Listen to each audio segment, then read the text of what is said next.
We're talking to Drew Frank, just shipped over $450,000, breaking the all-time office record for June. Silver Cup champion, on pace for $2 million here this year. Drew, can you tell us a little bit about the chicken list? What is the chicken list if they've never heard this term before? And are you kidding me? Is it actually the move for you during SC2 Push? It is nuts. Usually about once a month I introduce a new one-page PDF. My philosophy is that anything that's more than one page is just unteachable.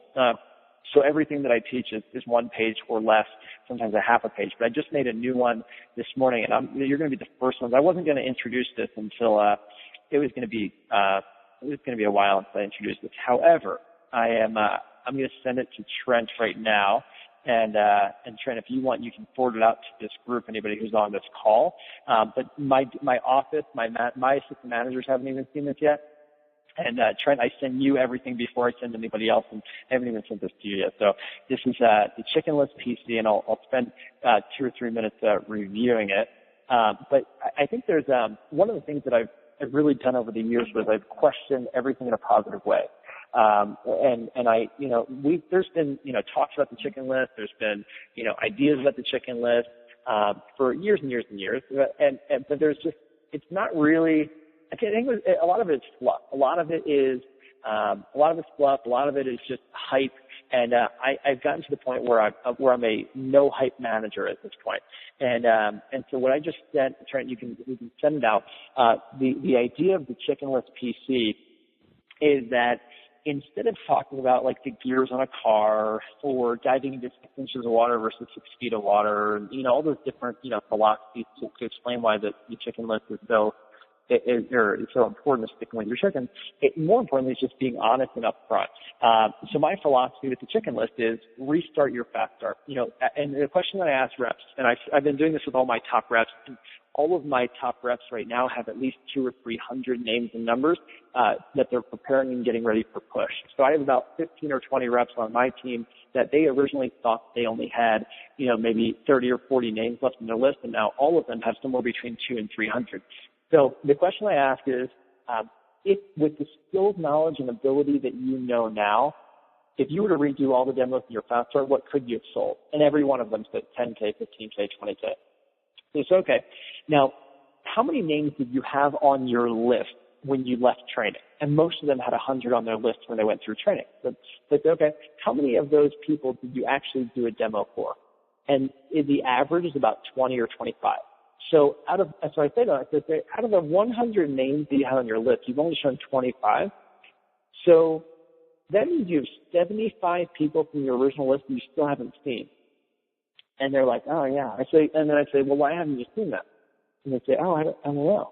And then I ask them, do you think it's because you got so excited about calling referrals that once you started calling your referrals, you forgot about your original list? And they say, yeah. And then the light bulb goes off. I said, so the people that you saw on your fast start, why did they buy so much?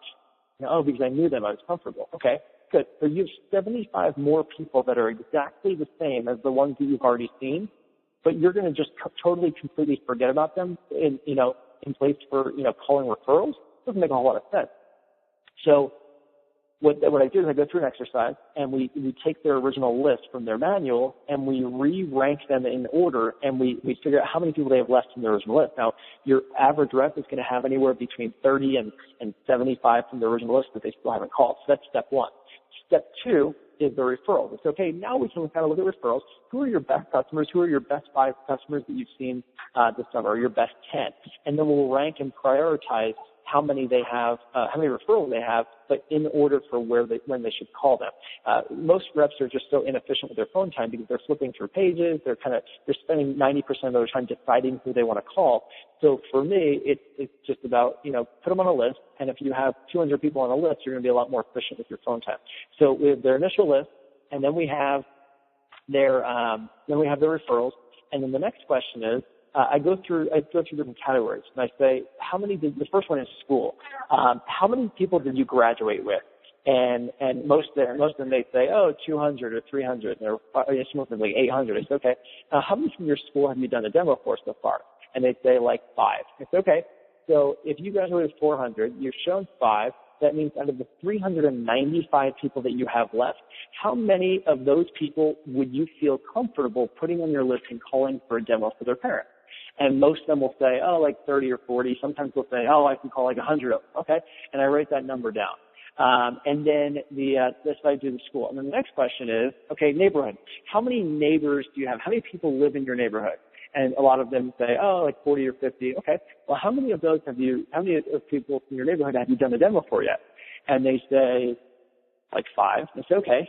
So if you have 60 in your neighborhood and you've shown 5, that's 55 remaining. How many of those 55 do you feel comfortable giving a call? And they'll sometimes say like 15 or 20.